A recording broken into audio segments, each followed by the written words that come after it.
Good morning and welcome on behalf of Chef Network to this, which is this first event in our kind of new COVID recovery program. We're hoping over the next few weeks to have a series of events, activities and content to support our members in terms of reopening and recovering after COVID. So today's webinar is around a practical approach to reopening, and we're going to be speaking to two chefs based in the UK and a chef based in Northern Ireland about their experiences to date in preparing to reopen. Just to flag, one of the events that we're going to announce over the next couple of weeks will be an event that's going to be focused on connecting employers and job seekers, and that event will be open to Chef Network members who are signed up to the Kitchen Workplace Charter. So we will be in touch on that. Please look out for it. And if you're not already signed up to the Kitchen Workplace Charter, do check that out over the next couple of weeks. So my panel for this morning, who we're very, very grateful to for joining us in the midst of all of the pressure of getting ready to reopen and being newly open, are Patrick Powell, who's the head chef at Allegra restaurant in London, Marguerite, Keogh, head chef at the Five Fields in Chelsea, and Trudy, Brolly, who's the chef proprietor of Ocho, Tapas Bistro, who are normally located in Portrush, but are currently preparing to reopen as a pop-up in Portstewart while their restaurant in Portrush undergoes refurbishment after an unfortunate flooding incident. So we will be taking questions from the audience. You're very welcome to put those questions throughout. I'm going to speak to each of our panelists individually first, and then we'll move on to a Q&A, and we would very much welcome your interaction. So you can pop your questions into the question function that you'll find in your webinar toolbar, and the audience will be muted throughout, but you can put your questions there, and we'll ask them in the second half of the webinar. So I think without further ado, I will ask Patrick to join me, and we will have a chat. Hey, Hi, Rachel, Patrick. how are you? I'm good. How are you? Good. Thank you so much for joining us again. We had you as part of our kind of focus on mental health throughout the month of January, so really appreciate you coming back. But for those who maybe don't know you or didn't join that discussion with yourself and JP in January, do you want to maybe just give us a brief introduction to who you are? So my name's Patrick Powell. I am the head chef of Allegra restaurant in East London. We opened October 2019 and have been opening and closing since then. We opened up 4 weeks ago. This is our 5th week of outdoor dining, and we're ramping up now to open indoors from next week. Brilliant. So of course, when we spoke to you back in January, we were really talking about the kind of the impact on chefs of being out of the kitchen and off work. But tell us a little bit about what it's been like getting back. It has been lovely being back, and it's lovely to see everyone again. But recruitment is proving to be the challenging factor, even more so than I thought it would be. It was always hard, and I knew it was going to be hard coming back, but it can start to feel a bit impossible. We're lucky we have a very strong core team who can kind of battle through it, but it's difficult because more than ever after being on lockdown, I think people want more of a work-life balance, and it's become harder than ever to deliver on that. Yeah, so I suppose has that been the key challenge then in terms of reopening? That's definitely the most challenging factor. Like we've had people quit because they don't want to do it anymore. We have people lined up for jobs and then someone else offers them more money or a better opportunity, or people just commit to trials and do not show up. So that's kind of, I thought we were in a good place. I thought we were fully staffed up, and I'm like, this is great. We've got enough good people here and enough good people ready to start. It's going to be brilliant. And then all of a sudden the wheels start falling off and you're down again and you're trying to get up again and you're down again. And I think across the board from everyone I was speaking to, it's the exact same. And And I is think, it, go ahead. sorry, go ahead. No, you go ahead. I think the thing that I guess it's easy to forget about was Brexit. Amongst all the COVID drama, it's you kind of forget that a lot of people have left this city and this country, and a lot of them will not be coming back. And I guess the Europeans are the backbone of hospitality, particularly in London. So it's trying to figure out what to do without them. Yeah, absolutely. And I mean, has the restaurant sector kind of, I suppose, as you said, COVID's kind of been a bit of a distraction from that. There probably would have been a lot more focus on the impact of Brexit on the staff situation if COVID hadn't come along. And I'm wondering, have people even kind of grappled yet with the whole issue of kind of visas and work permits for people to stay or to return? It's definitely become a massive distraction, but also it's the cost of produce as well. It's getting quite ridiculous how everything is going up in price. Literally everything, all proteins, dairy, veg, even British seasonal veg is just going through the roof. You know, asparagus is silly money. We're going to have to put all our prices up when we reopen, and you know, I think everyone's had a pretty tough year financially, so I think people are going to be as more price conscious than ever, I guess.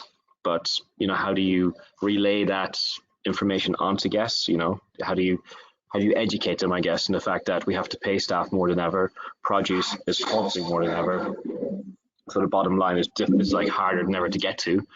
I think it's going to be challenging. It's going to be very challenging.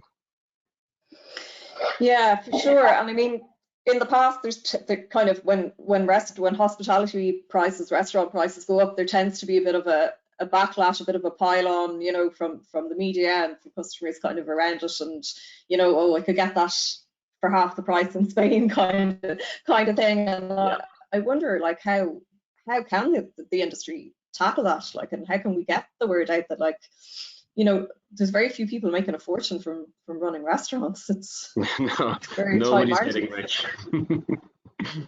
Nobody's getting rich here. I don't know. It is a very tricky one. We're going to do a lot of training with our staff. You know, if anyone does take any issues with price increases, and when I say price increases, it might cost you £5 more to eat here than it would have before. It's nothing drastic. But that is not going into our pockets. That's kind of covering our costs, because we've kind of been forced into where we've had to put salaries up to be more competitive. And, you know, like our meat supplier was saying that lamb is the most expensive he's ever seen it in his life. And then there's issues getting a lot of produce into the country as well. A lot of dairy from abroad, and even getting anchovies is proving really difficult because there's issues with putting things on different pallets, and stamp duties, and the cost of having a pallet has gone up, and it's just crazy. I think a lot of it's been lost in all the mess of COVID. Yeah, definitely. And I think just from talking to chefs that, like, that's, you know, it's even having a knock-on effect here, you know, in terms of pricing, maybe because a lot of things are coming through the UK, and obviously for yourselves, like, obviously there's an increase in demand for UK produce, so that's going up in price as well. Yep. And coming back to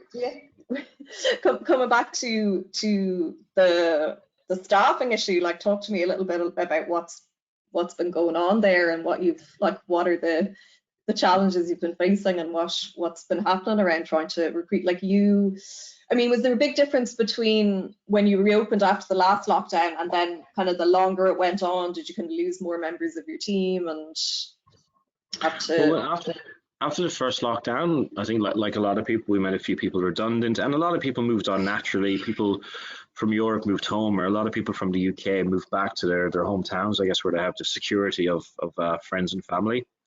But I remember recruiting for a chef after the first lockdown. We were going to slowly build out our team, thinking that everything was going to be okay and there wouldn't be any more lockdowns.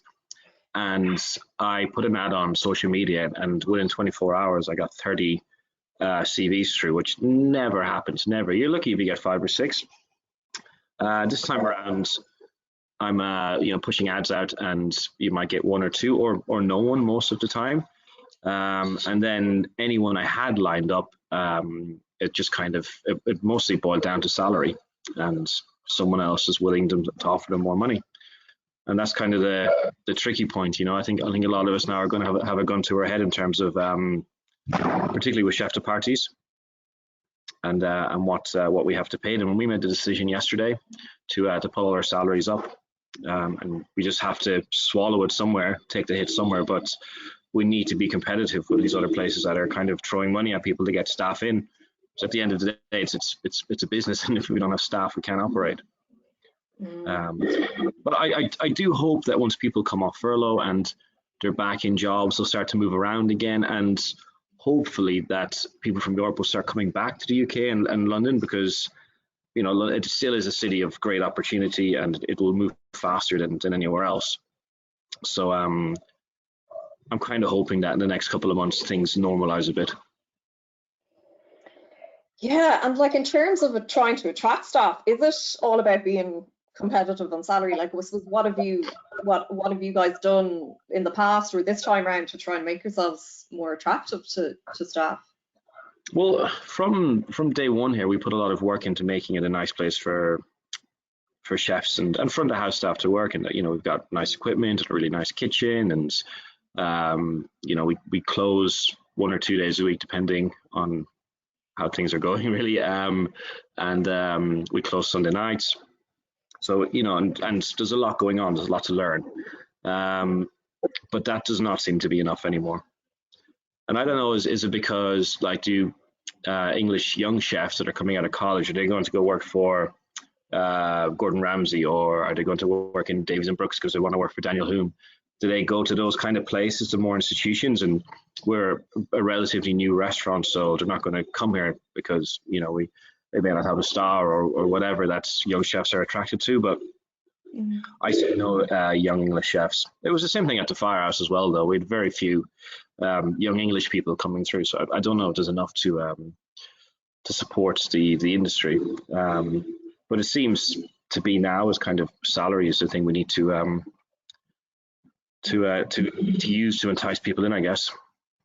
Yeah, which obviously kind of comes down to with the whole viability of the kind of restaurant business model, really, which we might kind of come back to a bit later. And I know people will be interested in hearing more about your experiences of outdoor dining, so we might talk a little bit about that later as well. I'm going to have a chat with Marguerite and we'll come back to you. So thanks a million, Patrick.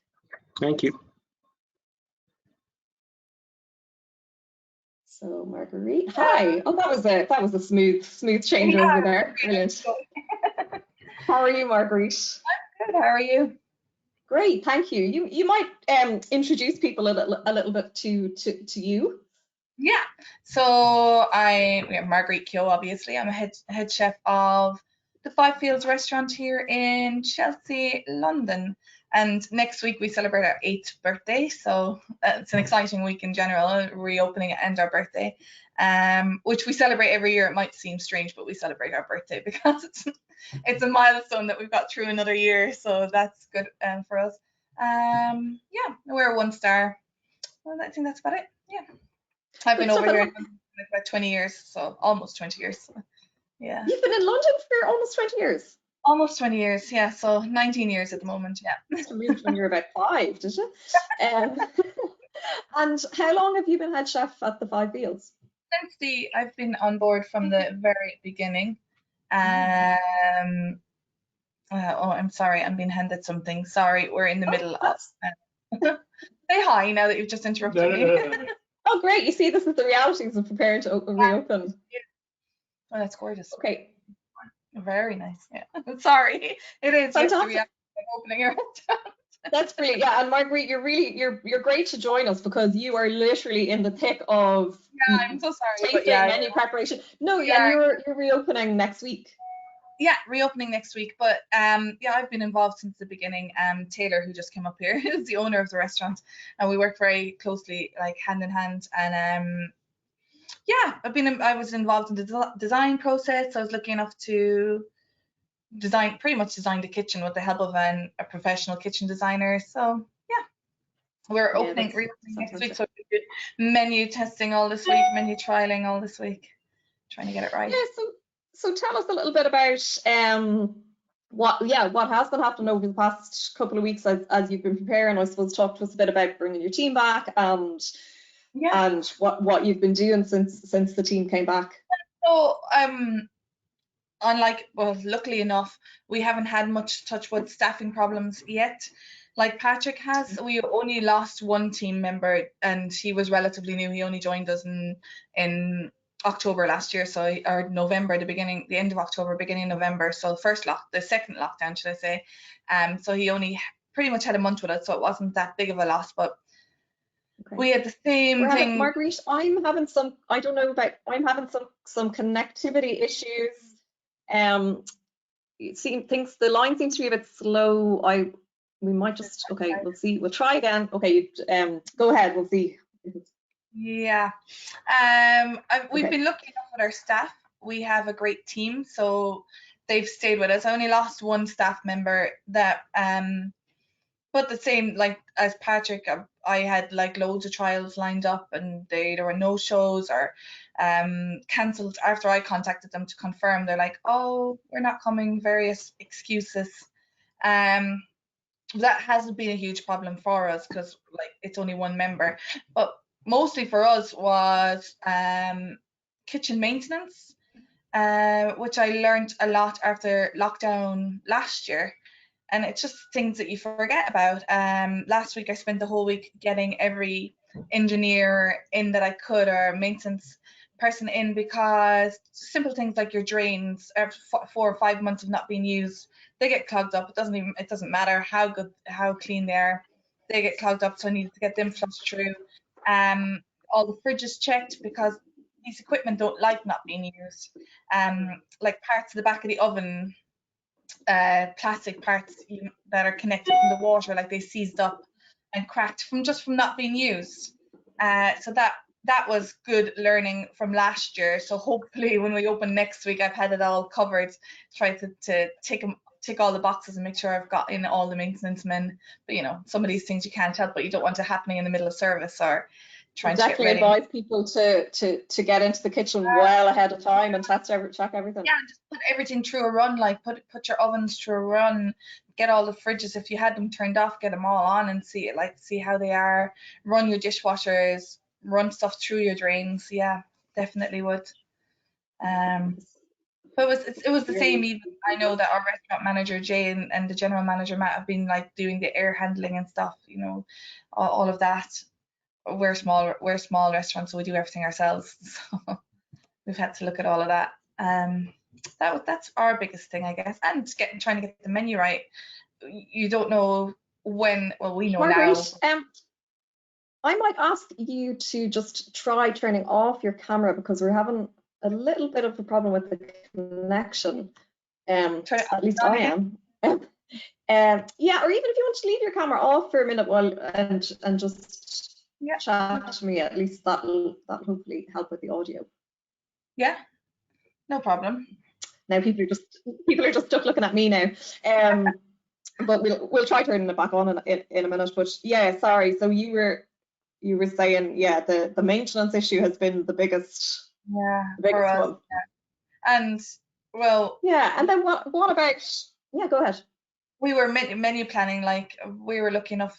I know at home they haven't been given certain dates yet. We were lucky enough to get dates to try and plan your menu for seasonality, so like we were constantly reviewing our menus, because you have a menu for April, or like for March, let's say, and then we have one for April, and then you have to do another one for May, and like the one that we have opening for next week, that will change fairly quickly again, because we're in an exciting season. But I know, and I can understand how frustrating it must be. Okay, thanks, Marguerite. You know what? It's actually it seems to be my signal that's the issue. So if you want to turn on your camera, I have turned off mine now, because I'd say it's actually on my end that the issue is. Okay, that's better. Sorry about that. It was kind of crackling on my end. Yeah, sorry for interrupting you again. Go ahead. You're okay. But yeah, that's like, I can understand the frustration with not having a concrete date at home. It's quite annoying to plan menus and stuff around. Yeah, and as you said, like you're planning, I mean, people who are focused on seasonality and sourcing seasonally, that's extremely difficult if you don't actually know what season you're going to be in or what's going to be available. Yeah, especially at the moment, like an ever-changing. It's great. This is an exciting season, but it's constantly changing. Yeah. Yeah. And what about, have you had similar issues to Patrick in terms of availability and prices of supply? Massive. Yeah. The availability, they keep telling me that they're hoping that it'll change next week, because obviously let's say veg suppliers, a lot of them aren't buying in stuff because none of the restaurants are back yet. So they're hoping that they're going to be able to buy more stuff in next week. So because you can understand from their point of view, they don't want to have stuff lying around and it's not being bought up. So it's hard for them too. It's not just, it's the whole industry.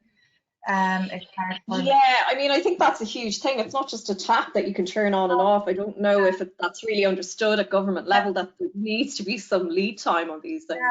Yeah. But the prices are massive. Yeah, we're going to have to consider our pricing as well, because the cost of the produce is just enormous. It's extortionary, but And you made some changes after the lockdowns in terms of So last year, like, we learned a lot from last year. When it happened, as for everyone, it was like a shock, and it sends alarm bells. So you kind of have to reevaluate and think, right, how are we going to survive this? Because you don't know how long it's going to last. You don't know what's going to happen once it's all over. So we were a tasting menu and an a la carte restaurant. We were 13 tables.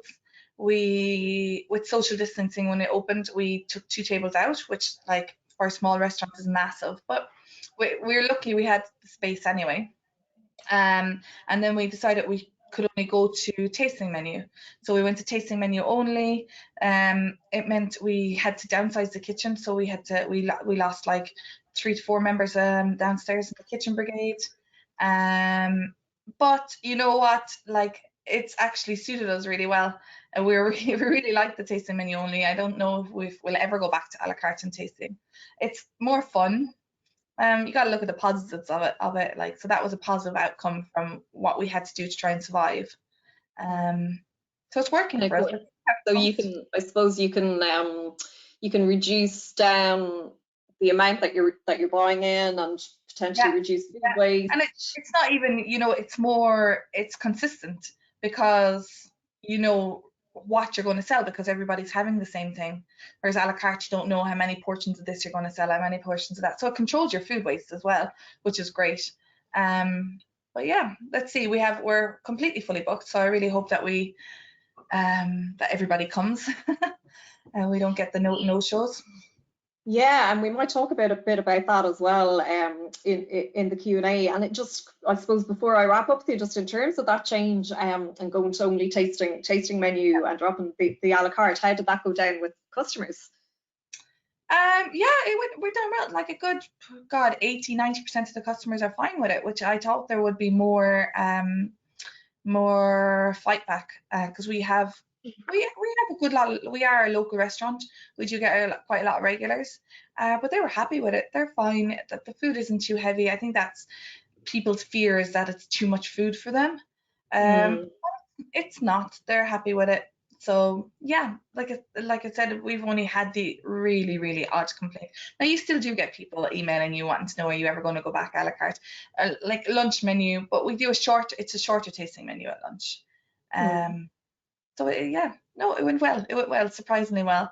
I was afraid. I didn't know what it would be like in the kitchen. Would it be interesting enough for us? Because it was quite challenging, but like a good challenge. As chefs, we like it downstairs to get everything, but it's still really interesting. It's actually more interesting because we change it a lot quicker. Fantastic. Yeah, it sounds great. Definitely something for people to think about, I suppose, depending on how they think it would be received by their customers. Brilliant, Marguerite. We'll come back to you for the Q&A. I'm going to have a chat with Trudy now. Thank you so much. Thank you.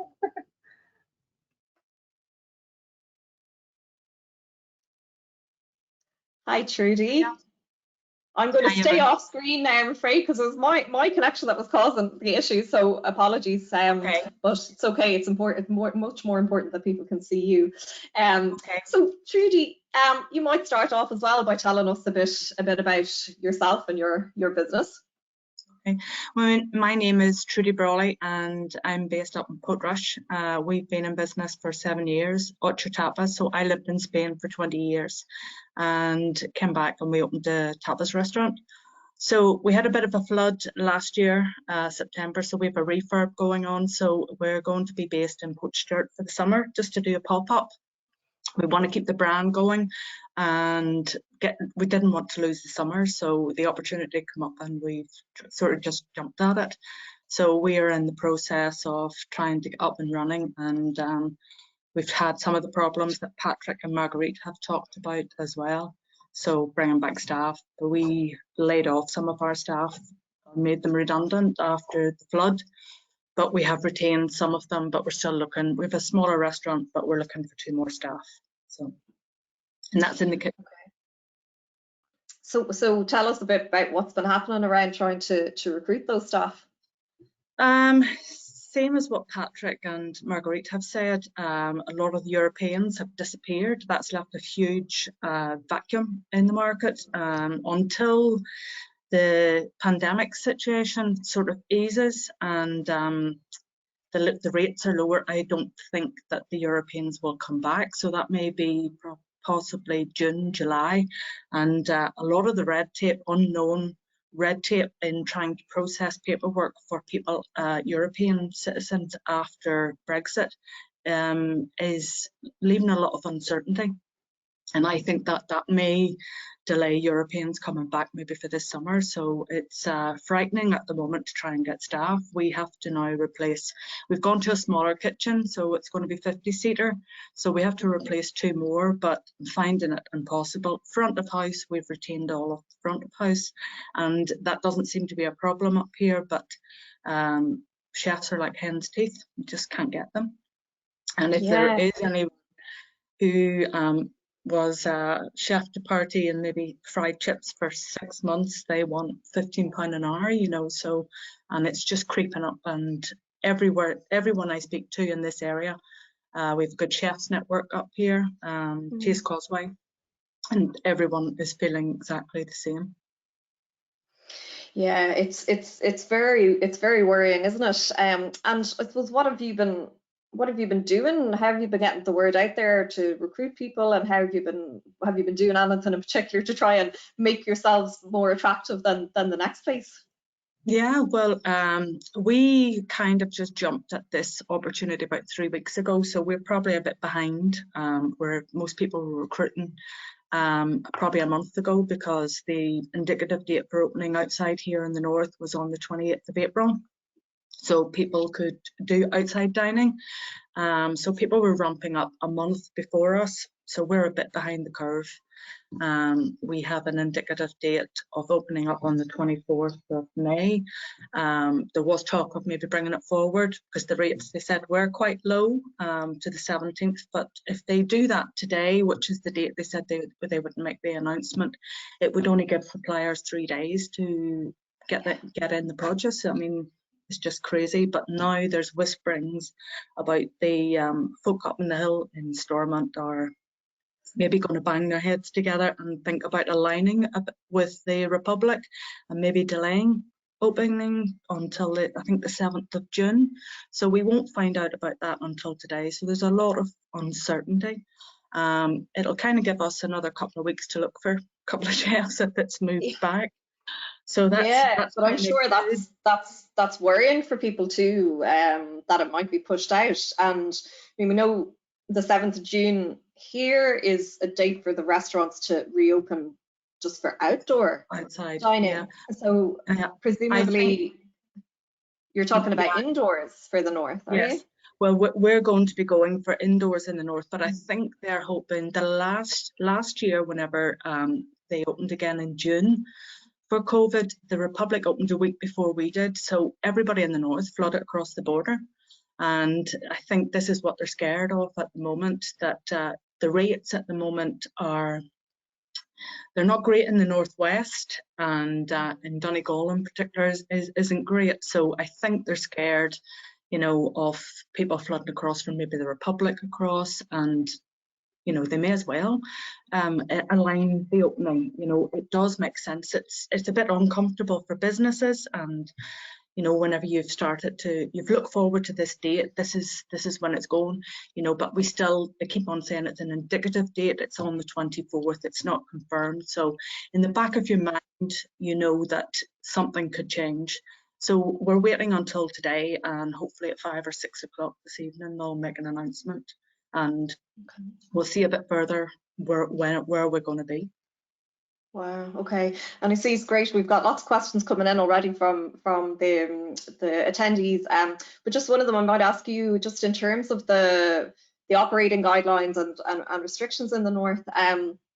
Do you have time restrictions in terms of how long your customers can stay when you're? Yes. One of the big things that happened last year is the UK government gave out the bounce back loans, which were up to £50,000. A lot of businesses spent that money on upgrading their beer gardens, and they spent 25 grand up to 50 grand on extending and putting in awnings, coverings, canopies, little pods. And then 2 days before opening on the 28th of April, they said that the legislation for smoking, which is 50% open. So a lot of places weren't able to open. There's a lot of frustration around that at the moment, which has been a bit crazy. I've forgotten what your question was. Yeah, no, it was actually just somebody was asking if there's a restriction in terms of how long your customers can stay, whether for the outdoor or indoor dining. Yeah, so a lot of places have booked, have reservations. You have to book for an hour and a half. Some places have, I've spoken to a guy who owns a hotel, big car park out the back, and he's just walk up, you're allowed to stay an hour and a half. And he has filled up his car park with summer benches, and he's been to the garden centre, the wood centre or the wood mill, and they have no more benches. They said, no, you're not getting any more. But people are sitting in the wind and the rain with their umbrellas up, their hoods up, and they are to be out. So that's the good thing about it. You know, people are optimistic about being back out and again and dining, and they will painfully sit there and grin and bear the North Coast weather up around here, so it can be windy on minis a day. So you were saying kind of, despite all of the challenges, that right now you feel in Northern Ireland that the industry is feeling kind of optimistic and excited to just get back up and running. Yeah, I mean, it's been surprising. Just at the beginning of the week, Hospitality Ulster released a survey. It was taken in April, and I remember filling it in, and I was quite pessimistic and thinking about, you know, it'll probably be next year before we will sort of get our feet back on the ground. But then I felt that last year, and now we're back in the same situation again. So in the survey, some people have said that they feel after the summer they will be back on their feet. The majority have felt that it will be next summer. There's about a fifth have said that they don't think their business will be viable, which is a bit unfortunate. But there's a good, I'm just looking at the figures here, there's a good 33% are optimistic about the future of their industry and what is happening in the marketplace. And that, you can really feel it around here, especially with the outdoor opening. And we're just ramping up and just trying to get ready to go. And the feeling is people are going to stay at home, reservations are just flying in, and just hope that last year had a lot of no-shows as well. I know Marguerite mentioned that too, so we have put in the credit card system, so hopefully that will stop that. And I think that happened in a lot of businesses whenever they opened outdoors, a lot of no-shows. So it's just trying to tackle those things that come back up again, those niggling things. You know, you would hope that people had heard the last time out of COVID that it's not on to not ring and say. Have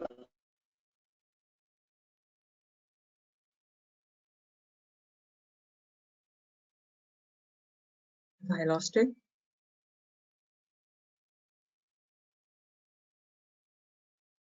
So what we might do now, thank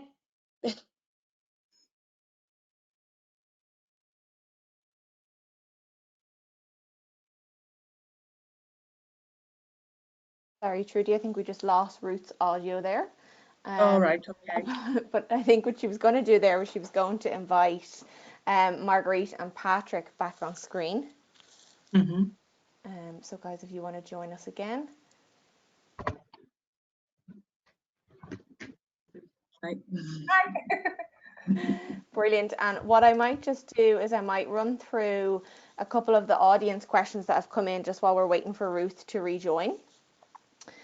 And let me just pop these up here. So one of the questions from the audience here is, are you expecting bookings to immediately go back to normal?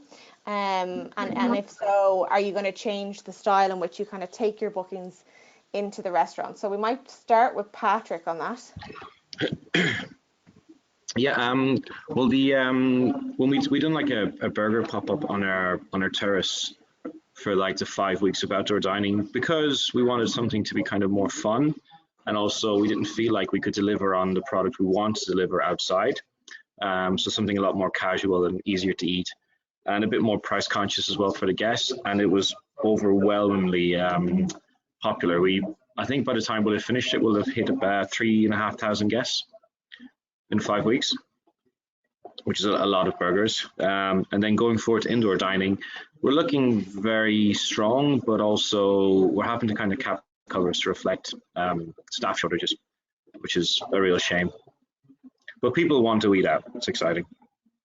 Yeah, of course. And Marguerite, what about you? How do you find that?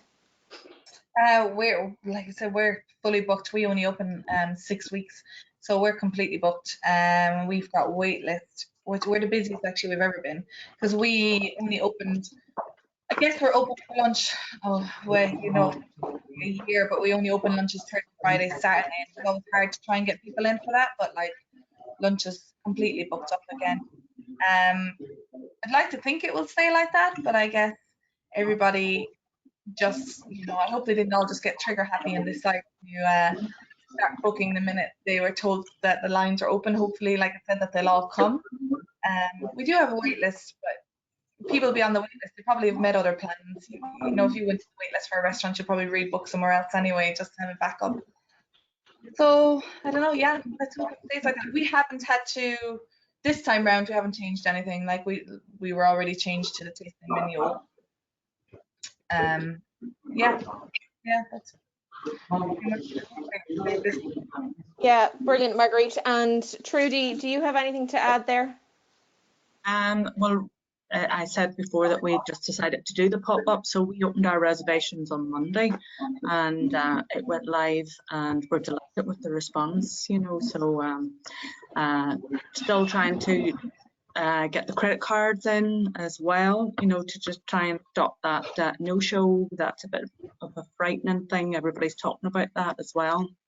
So it's something concerning, but there's a follow-up question here on that as to whether you guys have a solution or a system to deal with the no-shows, or if you're considering implementing something for that. Yeah, we have Res Diary, and you can put in a credit card to hold the booking, and we introduced that last year in lockdown. We put a survey out to our customers on social media, how do they feel about it, and 95% of them. So we did do it, and that completely knocked that back. So we'll continue with that now.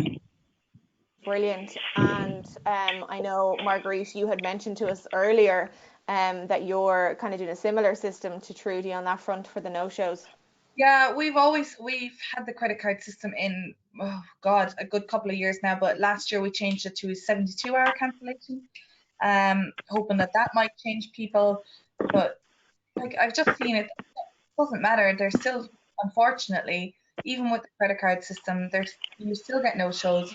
You send them the email to say that they're going to be cancelled. We call them, and like we'll call them if they're late for the booking or they haven't come. We'll call them again, and then you go ahead and you charge them the cancellation fee, and you'll get an email or you'll get fight back going, oh, I've just got my credit card statement, and it says that there was a charge taken from you. And the minute someone puts up confrontation with us, we'll refund them the money, because we don't want confrontation with guests. That's not what, like, you know, that's, none of us are in the industry to make people angry or upset. It's quite the opposite. You know, we want to make people happy. That's what we do. We just do it through our food. So it's just, I just don't understand how people, like, I am massively for ticketing system, but I know that it's a way off. Like, if you look at the entertainment sector, we are one of the few in the entertainment sector that you don't prepay for your, like, it's entertainment, you don't prepay for it. You buy tickets, you even buy train tickets, and you don't argue if you don't make your train for a refund because you didn't go to, you know. So it's just, it frustrates me massively. People don't understand it. They don't understand the impact it has on us, on trying to pay staff, on trying to pay suppliers. When you don't show up for your booking in a restaurant, just have the courtesy to cancel it. Yeah. Anyway, I'm sure you're all the same. We could get into massive rants about it, but yeah, I do think ticketing is a way forward in the future. Yeah, brilliant. I think we have Ruth back now. Ruth, are you back? We do. Oh my God, I'm so sorry. The vagaries of rural internet connections in Ireland. Apologies. You just never know. It could be completely perfect, and then so anyway, I'm connected by phone now, so we should be okay. So thanks a million, Rebecca, for stepping in there and saving the situation. We had a question from an attendee around what your kind of main focus and priorities were and are for reopening, and obviously getting staff is one, but just wondering kind of, you know, have you been very focused on kind of, you know, the customer experience, or kind of relooking at your pricing? Also asking, have you been kind of focused on digital transition and like or adjusting your menus? And I suppose I'm wondering as well if any of you had offerings around, you know, things like takeaway or at-home meals and that kind of thing during lockdowns. Is that something you're going to kind of maintain, or will you just kind of set that aside and go back to what you were doing before? So Patrick, I might start with you on that. Yeah, no, we didn't do anything takeaway wise. I don't think we're established enough as a restaurant to be busy. I may have been wrong, but I also just didn't want to do it because, like, it's not hospitality. I don't think there's longevity in it. I like the romanticism of restaurants and serving guests and putting food on a plate. So I'm kind of glad we managed to dodge that bullet.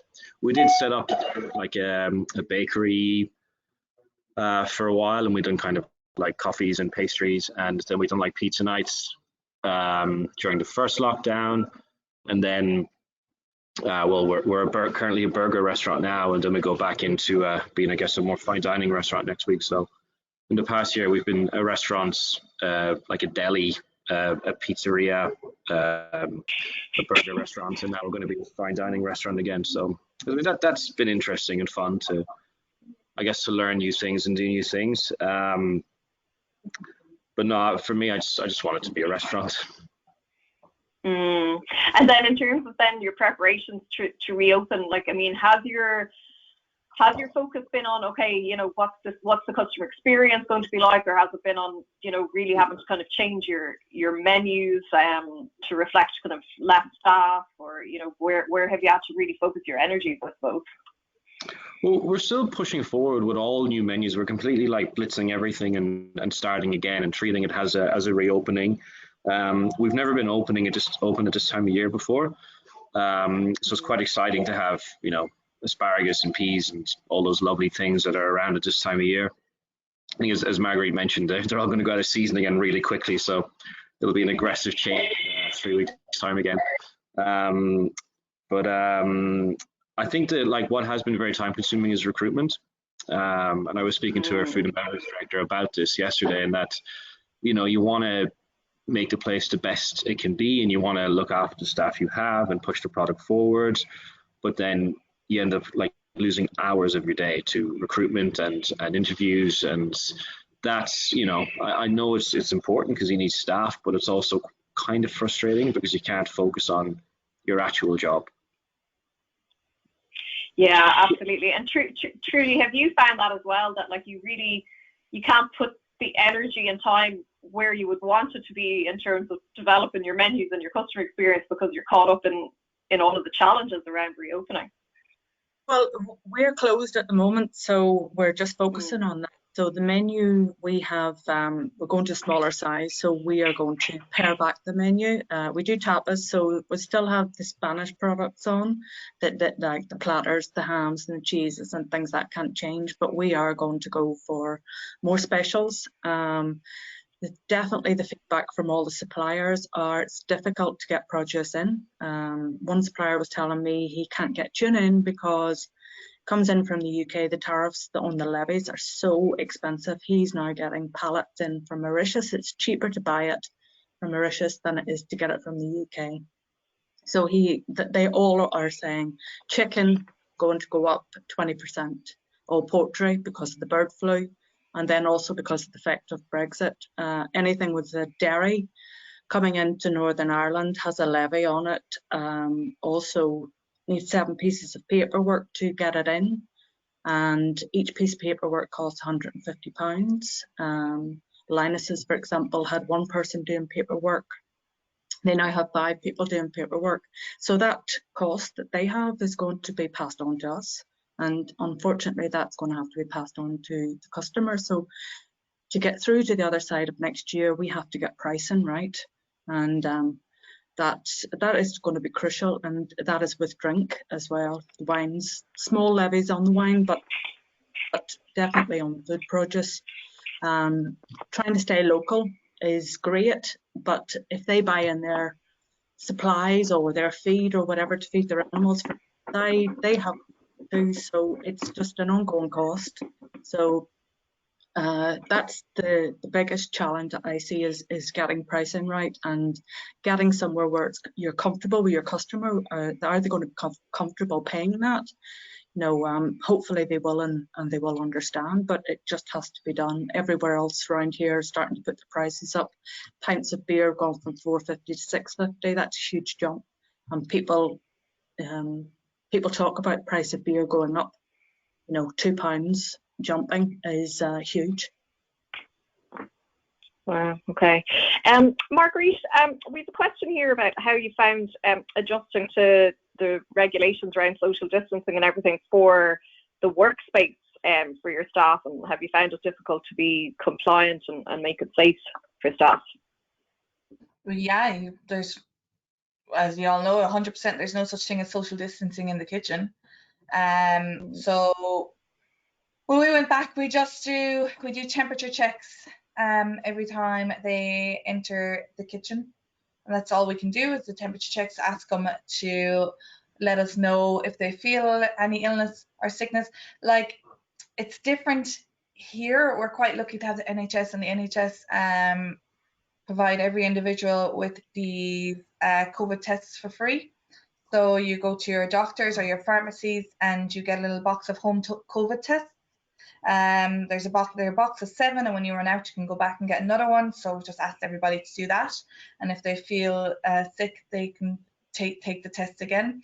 Now they're the rapid tests, so you get the results in 38 minutes, but that's been a massive help. And I know it's not something that Ireland do, and I think actually is it Aldi or Lidl or something are selling them in Ireland this week. I saw it advertised for like €25, and we can get them for free over here. It's part of the NHS, but they have tried to make it like that. They only did this has only come in the last 2 months. It's only been from this time, so that has helped us. So we've been lucky enough to have that, because you can't social distance in the kitchen. You can't ask the chefs to wear face masks when they're standing over a stove for 10 to 12 hours a day. Yeah, upstairs is different. Yeah, absolutely. Upstairs have to wear the face masks. Yeah, they're a lot different, but they only work the 8 hours or whatever as well anyway, and it's easier for them to social distance. We had to get rid of tables to make the space in the restaurant, put more space in the community.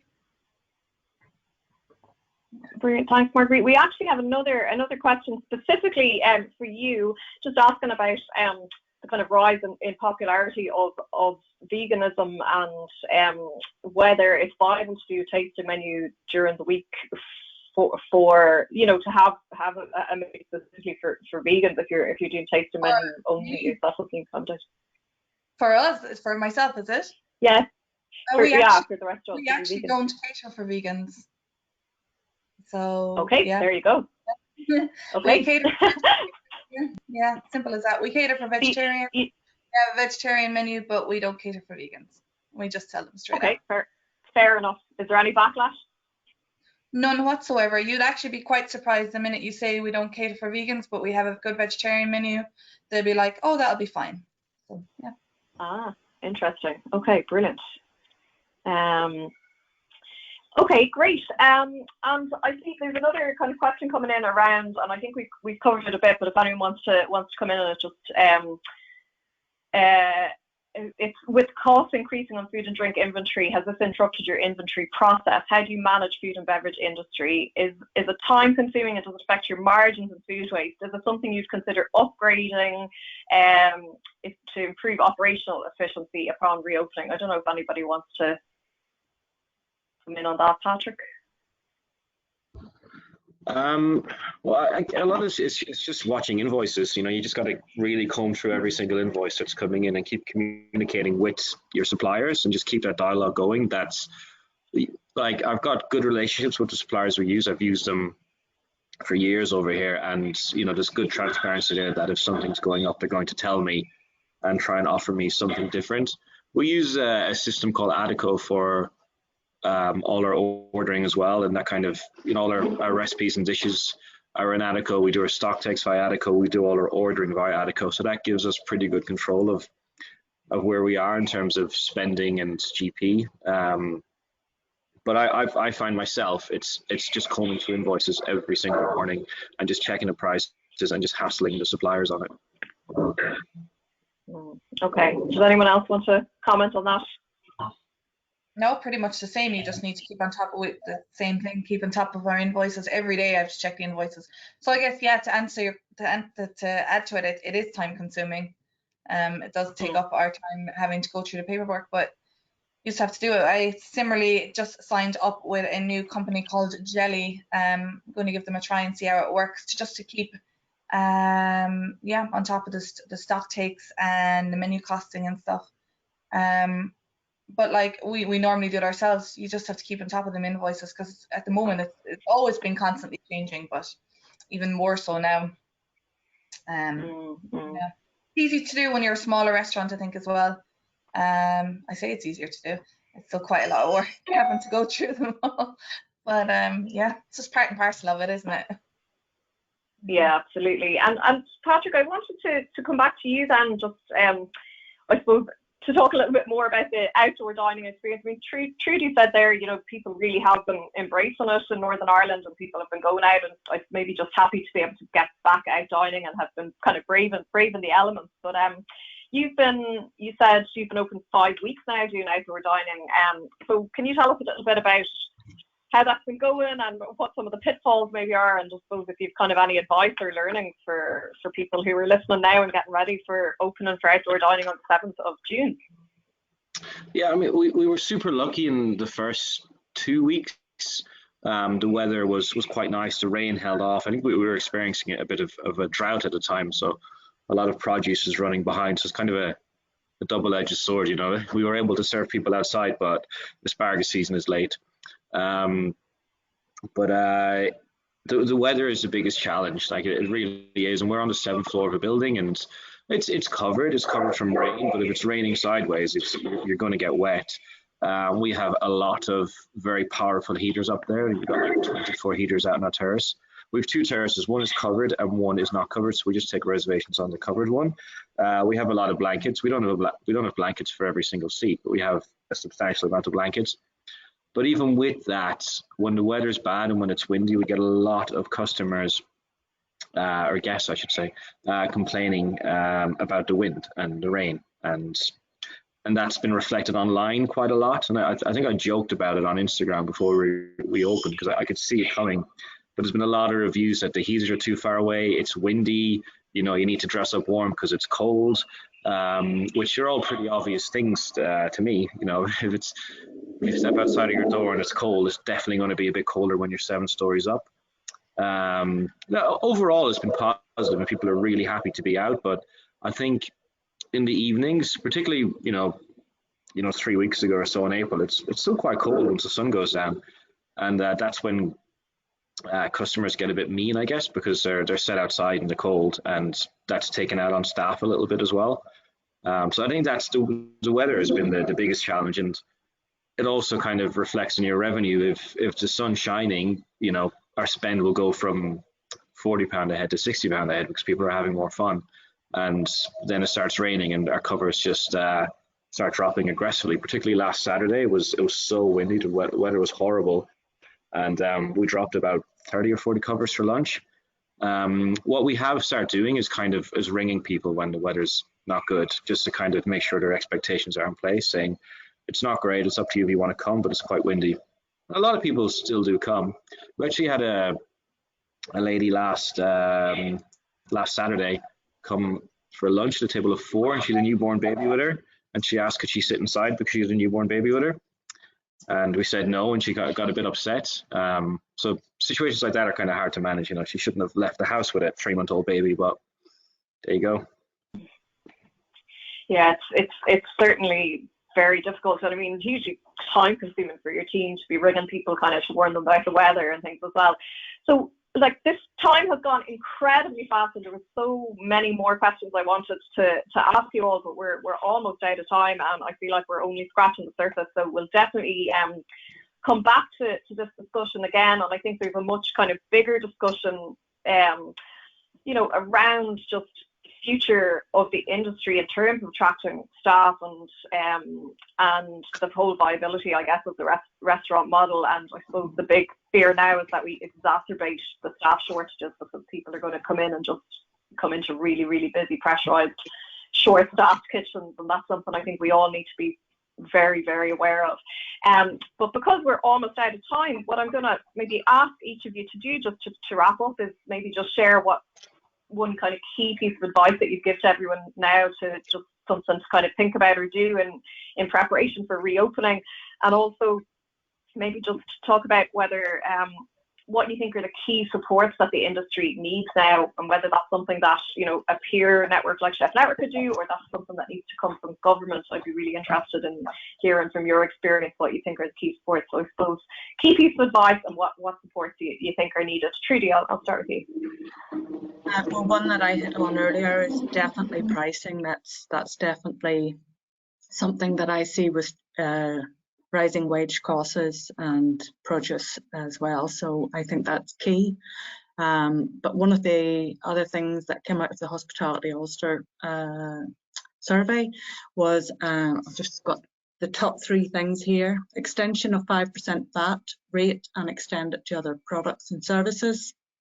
A UK-wide full business rates holiday for 2021 and 2022, and to cut all alcohol duty. They would be on top of my wish list. I don't think we'll get it, but that would be super if that could happen, and that's government-led. They're hoping in the UK that they will put a minister in who is in charge of hospitality, and that's something that's desperately needed. I'm sure Marguerite and Patrick are in the UK. They would probably agree with that too. Yeah. Fantastic. Thank you, Trudy. Marguerite? What I would think that the government, and just on the back of what Trudy said, is we need to get that. The Minister for Hospitality is badly needed.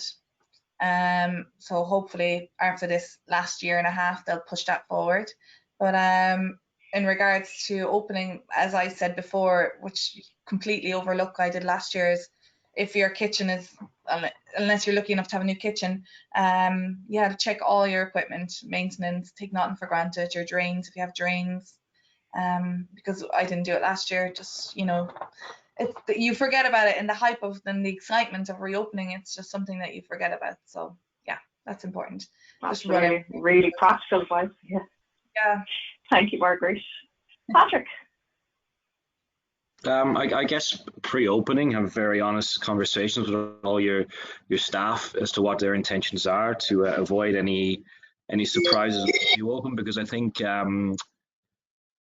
a lot of, even though restaurants have not been open, a lot of people would perceive that they've worked in a place for a long time. And I guess chefs move around a lot, a year, 2 years. I have staff here that have been here close to 2 years, but we've only operated for 10 months, I think. So I think to sit them down and to avoid any nasty surprises the day you open.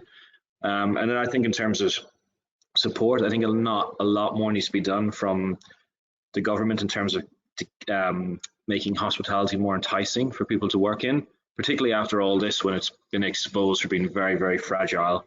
It's going to be less attractive than ever. I remember when I got into chefing, or went to catering college, GMIT, it was all it was grant aided, so like essentially I got paid to go to college, and that covered my rent and my travel expenses. There was free uniforms, knives, and I was working as well at the weekend, so I think it was the most disposable income I've had in my life when I was 18. But I think more needs to be done in Ireland and over here to get young people into this industry, because there's no short-term solution for this problem. It has to be viewed as a long-term fix. Yeah, absolutely, and would totally echo that. I think there's no point in kind of having knee-jerk reactions. I think the viability of the industry really depends on a really, really long-term solution. So thank you so much. I just want to say really big thank you, Marguerite, Patrick, and Trudy, for joining us this morning. You're all really busy. Really, really appreciate you sharing your time and your experience. Huge thank you to everyone who has joined us. Sorry that the time is so short. My sincere apologies for the technical issues. Just to say to everyone who's joining and to all our members, we do want to hear from you. We want to do a lot more we want to do as much as we possibly can to support everyone as they prepare to reopen and as we try to recover from this. So please do email us any suggestions or ideas you have around topics you'd like to see addressed or people you'd like to hear from. You can drop those suggestions to info@chefnetwork.ie, and do look out for our upcoming events, and particularly that kind of recruitment focused event that we're going to announce in the next couple of weeks. Make sure you're signed up at chefnetwork.ie to hear more about those. Again, thank you so much to our brilliant panel, and thank you to everybody for joining us, and thank you so much, Rebecca, in the background, and for stepping in during those technical difficulties. Okay, thanks a million. Bye. Thanks, guys. Bye-bye.